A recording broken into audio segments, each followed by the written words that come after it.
I've come down to what was my salad bowl during COVID, and I have been watching the wild radishes. Look at them all very closely as they've been flowering, and they are now, the seed pods have arrived. And if you see here, these, they're delicious. They're a little bit spicy. I lacto-ferment them, which I will show you a bit later in the video. And they're a really delicious snack with just having on a charcuterie plate, or even just with some jardiniere or pickled vegetables. They're a really easy snack, and they're abundant at the moment. Like, if I show you, I've got this patch here. There's another patch just down over there, and there's about 3 or 4 patches here that I can harvest from. So if you look behind me, what looks like an empty paddock is actually full of all sorts of things. There's yellow dock, dandelions, there is heaps of Plantago lanceolata, so the narrow leaf plantain. It's everywhere in here. Yeah, there's lots and lots of, there's clover flowers, there's heaps of stuff in here. Wasn't paying $7 for a salad, that's, I can tell you that. Yes, and there's lots of little trees that are bordering it. So there's a beautiful cherry plum, which is behind me there, which has got heaps of fruit on it, so I might make some cherry plum wine. And there is hawthorn down here, which I've already collected flowers and leaves, but I want to leave it so I've got fruit. So I've got some hawthorn berries to harvest later on in the season. So I'm going to get picking, and I'll show you guys how to pickle them in a bit. So I've washed all of our wild radish seed pods and picked out as much of the stalk as I can, but I can always find a few little bits more. I'm going to do 2 types of pickles. So we're going to do a lacto-ferment, which is letting the lactic acid bacteria ferment our radish seeds, which gives it a really umami flavour. There's a lot more probiotics and probiotic bacteria that grow within the pickling brine, so it's really good for your digestion. And then I'm going to just do a slightly sweet overnight fridge pickling brine. So our lacto-ferment's going to take a few days. Our pickling, our quick pickle in the jars is only going to be an overnight pickle, so it'll be ready tomorrow. So we can get started. For my lacto-ferment, I've got this crock. You can get some with the seal, with the water seal that sits on the top. This one I made, and it has a little rim around the top of it there that I put the water in. So when the lid seals on it, the water in there will seal. There's a tiny little hole there that lets any of the bubbles or the fermentation bubbles escape, and it will sit there, and there's nothing better than having your food sing to you. So on the jar, so it'll be sitting on the bench top and I'll hear that little noise, and it means that it's doing its work. So I've washed these and rinsed them. I am going to do a sweet dill pickle. So I've got, well, it's not dill really, it's some wild fennel that has volunteered itself in the community garden. So I picked some of that this morning, and I will pop some of that in there. I've got a little bit of garlic that I'll pop in the jars. I've got a bay leaf that I picked off the tree this morning, a couple of bay leaves. I've got some cayenne pepper. So these ones I dried last season, and I'll show you in another video how I do my drying of my pickles, because it's really cute. So I use a needle and thread and hang them up. And I've got a little bit of sage, so I'm going to put the sage leaf in there, just crushing it up a little bit. So I'll pop those in there, and I have, I really love native pepper berries. So these are Tasmanian pepper berries. I'm going to put a couple of those in there, and as you've seen in one of my other videos of my garden tour, my pepper berries flowered this year for the first time, which is exciting. So hopefully I'm going to have a few bits of fruit myself until I can get them in the ground. Pickling brine is, there's a really simple ratio. It's usually 3 parts water, 1 part vinegar and 1 part sugar, and that's your basic ratio. Use filtered water, and I like, you can use white vinegar, but I really like to use, and because it's the only vinegar that I've got, is a apple cider vinegar that's made locally by a Frenchman up in Stanley near me. So he makes barrel fermented apple cider vinegar, and I might do a video next on how to make your own apple scrap vinegar, because it's super simple to make and it's really delicious. So I've got, because I've got these 3 jars here, I've got about 600 mils of water, and I will put maybe 200 mils of the vinegar in there.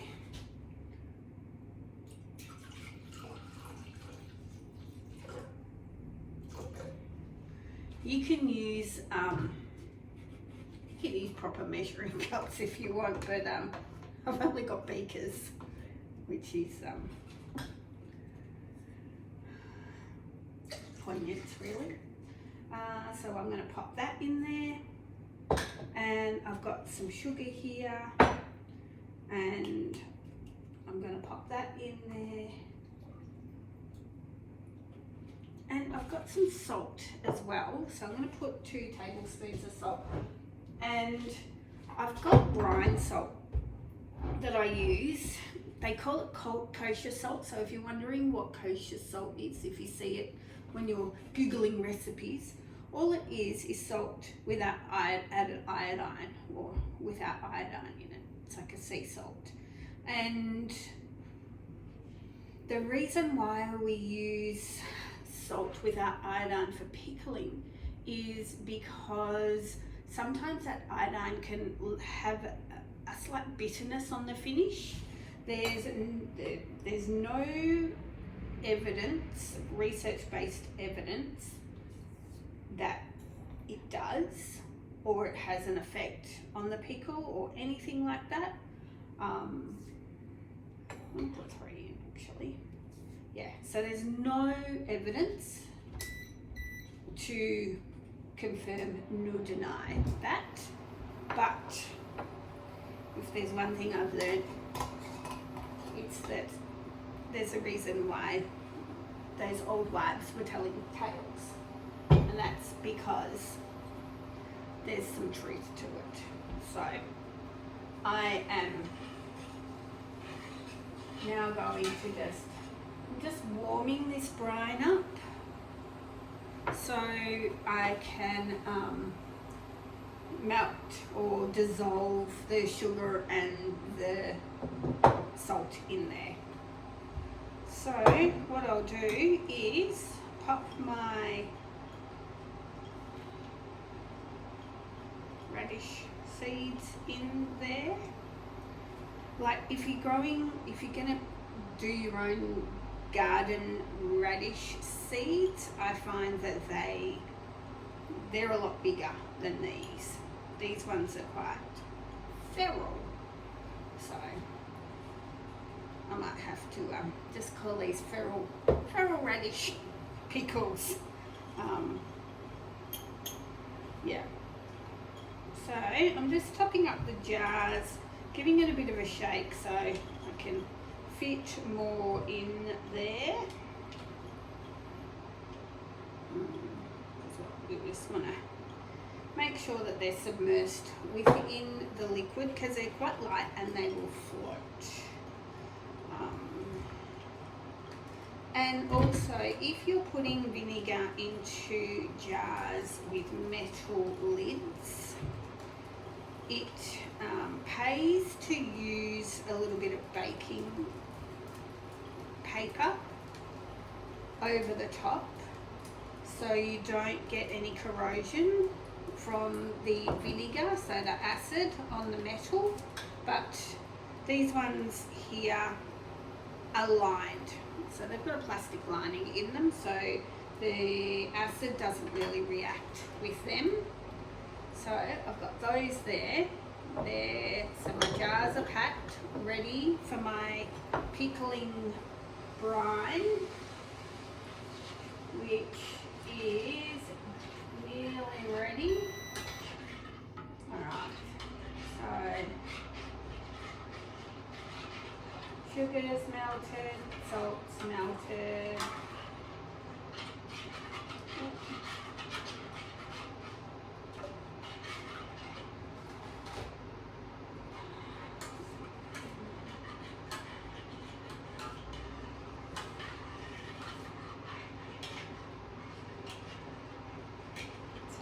Now I'm just going to let this sit and cool for a little bit, so that can just sit there and cool while we prepare our lacto-fermented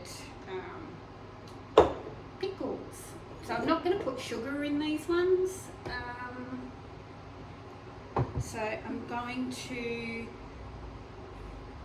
I've already put some of the radish seeds in there.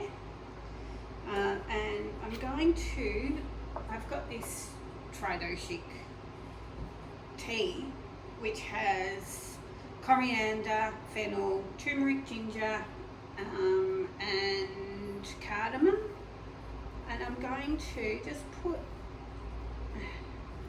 a handful of that in there because I'm like, that'll be beautiful flavours. Infusing into that brine, I've got some of the native pepper berries in there. I'm not going to put some chili in there in this one. I might just leave this one a umami, beautiful umami lacto pickle. Some of this fennel fronds in there, and then top it up with the rest of these in there. Right, so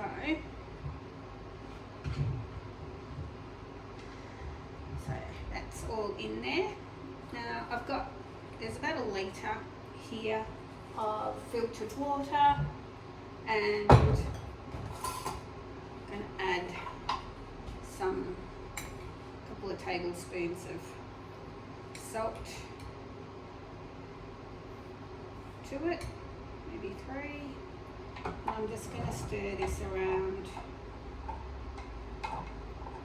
and let that mix.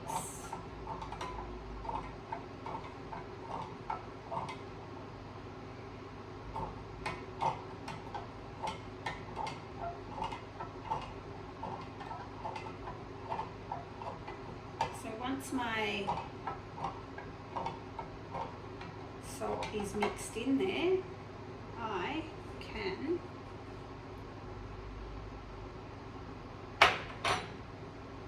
pour my liquid over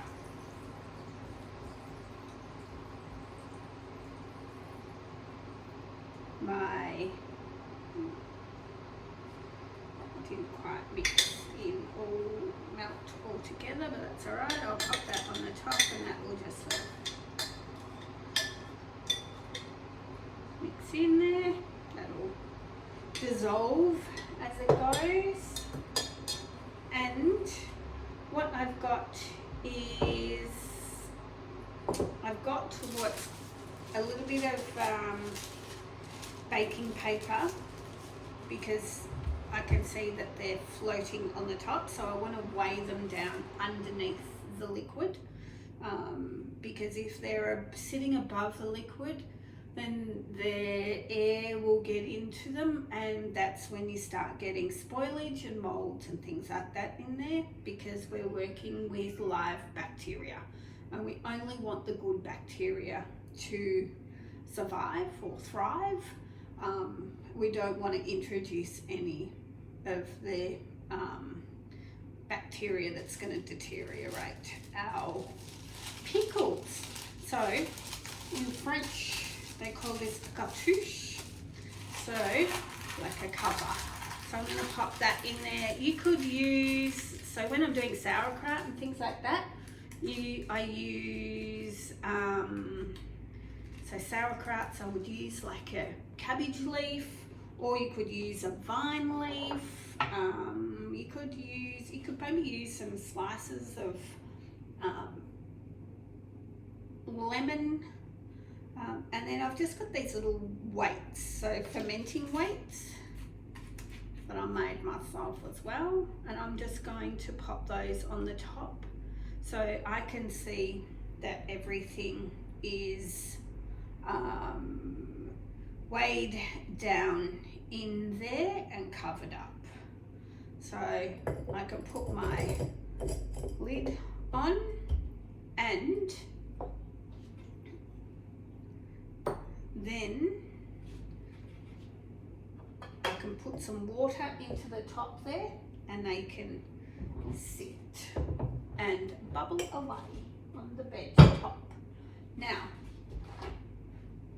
I've got my brine cooled down now, and I can pour this liquid over my pickles, hoping I've got enough in there. I may or may not.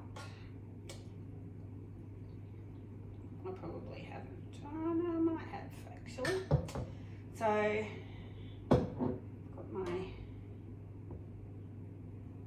pickling brine over the top, and what I'll do, I'll let these sit out for about a few hours